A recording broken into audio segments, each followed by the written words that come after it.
Hey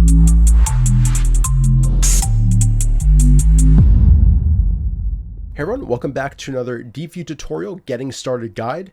Today I'm going to show you how to set up multiple time frames on your Deepvue chart so that you can review maybe daily and weekly charts side by side of the same stock to get that multi-time frame perspective. So right here, right now, we've got just a daily chart here. So first things first, what we have to do is go over to the top right area, go over here to layout setup, give that a click. And then you want to choose the layout that you would like to use. Basically, you could do top bottom, you could do left right, you could do 3 time frames or more if you would like. But we'll go ahead and use this setting as an example. So let's go ahead and give that a click. There we go. Now we've got 2 daily charts. So how do we change one of them to be a weekly? Well, we basically want to click into the one that we want to change. And then we can go ahead up here to the top bar and either change the time frame to weekly. That would work. But this isn't the indicator setup that I typically like to use on a weekly chart. So if you have a preferred weekly chart template, you can go over to the save templates that you have here and find your weekly.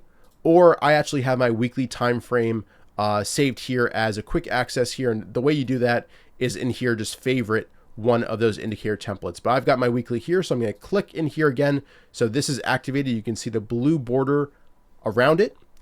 Click W, and now I've got my weekly pattern that I like. So now as I spacebar through this screen, I've got my daily, I've got my weekly, so I'm able to analyze multiple time frames at once with the indicator setups that I like for each of those. If you are spacebarring through and noticing that only one chart is changing, what you likely have to do is go back to the layout setup here and ensure that the symbol is synced between the layout.